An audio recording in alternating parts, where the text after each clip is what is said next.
और डोंगरगढ़ से बड़ी खबर, जहां डोंगरगढ़ के मां बमलेश्वरी मंदिर में बड़ा हादसा हो गया है। तो ये आपको डोंगरगढ़ से खबर बता रहे हैं, जहां रोपवे ट्रॉली टूटकर गिर गई है। भाजपा प्रदेश महामंत्री घायल हो गए हैं। पूर्व मंत्री रामसेवक पैकरा बाल बचे हैं। हादसे में भाजपा प्रदेश महामंत्री भरत वर्मा गंभीर रूप से घायल हो गए हैं। जिला अस्पताल राजनांदगांव उन्हें भेजा गया है। तो बड़ी खबर आपको बता रहे हैं, जहां डोंगरगढ़ के मां बमलेश्वरी मंदिर में यह हादसा हुआ है, जहां रोपवे ट्रॉली टूटकर गिर गई, जिसमें भाजपा प्रदेश महामंत्री घायल हो गए। वहीं पूर्व मंत्री रामसेवक पैकरा बाल बचे हैं। तो हादसे में भाजपा प्रदेश महामंत्री भरत वर्मा गंभीर रूप से घायल हो गए हैं, जिन्हें जिला अस्पताल राजनांदगांव भेजा गया है।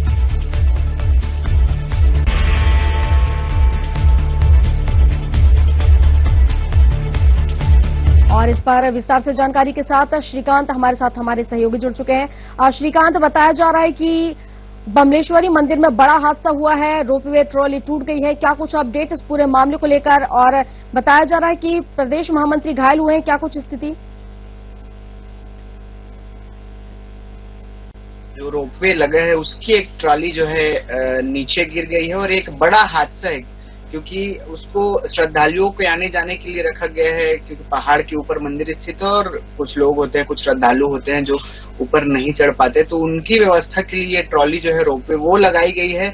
आज जब भारतीय जनता पार्टी के प्रदेश महामंत्री, छत्तीसगढ़ राज्य वन विकास निगम के और पूर्व गृह मंत्री रामसेवक पैकरा और बीजेपी के और दो लीडर, जो दो नेता हैं, वो मां बमलेश्वरी मंदिर के दर्शन करने उस रोपवे से जा रहे थे, तो रोपवे की ट्राली जो है वो टूटकर नीचे गिर गई। मतलब एक बड़ा हादसा जो है वो हुआ। उसके बाद मंदिर परिसर में अफरा तफरी मच गई। तत्काल जो है वो घायल नेताओं को बाहर निकाला गया वहां पर, और रामसेवक पैकरा को हल्की चोटें आई है। तो वहीं भरत वर्मा, जो छत्तीसगढ़ भारतीय जनता पार्टी के प्रदेश महामंत्री हैं, उनको गंभीर चोटें आई है। उनको तत्काल इलाज के लिए हॉस्पिटल जो है वो भेजा गया। और अब इस पूरी घटना के बाद से रोपवे के मेंटेनेंस को लेकर सवाल उठ रहे हैं। जो मंदिर ट्रस्ट है उस पे सवाल उठ रहे हैं कि आखिर मेंटेनेंस के नाम पर क्या किया जाता था, क्योंकि ये पहला मौका नहीं है जब रोपवे जो है मंदिर का वो गिरा हो। इससे पहले भी रोपवे में कई खामियां निकलकर सामने आती थी।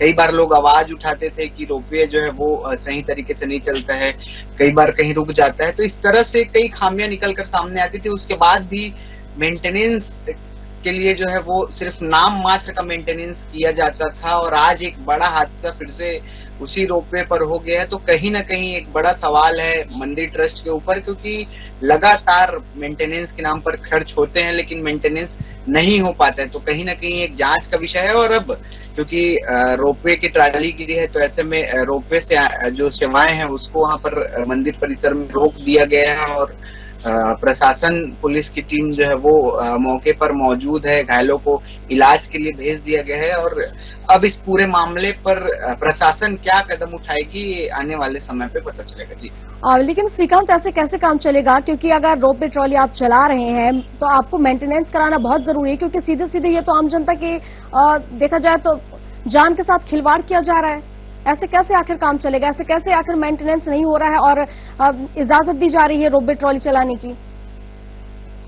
बिल्कुल, आपने सही कहा है कि मेंटेनेंस ये आम जनता की जान के साथ खिलवाड़ है, क्योंकि बड़ी संख्या में श्रद्धालु जो है वो मां बमलेश्वरी मंदिर पहुंचते हैं दर्शन करने के लिए। और कई श्रद्धालु ऐसे होते हैं जो जाने के लिए, ऊपर जाने के लिए, मंदिर परिसर में जाने के लिए उस रोपवे का इस्तेमाल करते हैं। तो कई जब माता के दर्शन करते हैं तो लौट कर आने के लिए उस रोपवे का इस्तेमाल करते हैं। और उसके बावजूद, क्योंकि लगातार ऐसा नहीं है कि वहां पर मंदिर में कभी कभार ही रोपवे का इस्तेमाल होता हो, मंदिर में हर दिन हजारों की संख्या में श्रद्धालु दर्शन करने के लिए पहुंचते हैं। तो बड़ी संख्या में रोपवे में श्रद्धालु जो है वो जाते हैं। तो कहीं ना कहीं मेंटेनेंस सबसे ज्यादा जरूरी चीज है, और मेंटेनेंस नहीं होने के कारण ही आज जो ये बड़ा हादसा हुआ है, जिसमें भारतीय जनता पार्टी के एक बड़े नेता जो घायल हुए हैं, साथ ही साथ प्रदेश के पूर्व गृह मंत्री उस रोपवे में मौजूद थे जब वो ट्राली नीचे गिरी। तो ये एक बड़ा हादसा, और मेंटेनेंस न होने का कारण ये हादसा हुआ है। तो कहीं ना कहीं एक बड़ा सवाल उठता है कि मेंटेनेंस के नाम पर आखिर वहां पर होता क्या था, क्या कुछ चीजें होती थी, और श्रद्धालुओं के जान के साथ इस तरह से खिलवाड़ क्यों किया जाता था। जी अब बिल्कुल सही कहा आपने। हालांकि पहली बार नहीं है जब इस तरह का हादसा हुआ है, और आज जिस तरीके से इतना बड़ा हादसा हुआ, इसके बाद जो अब तक हुआ ठीक है, लेकिन अब सबक लेने की जरूरत है कि आगे से इस तरह का हादसा न हो, और इसको लेकर कड़ा एक्शन लिए जाने की बहुत जरूरत है। श्रीकांत, बहुत शुक्रिया आपका तमाम जानकारियों के लिए।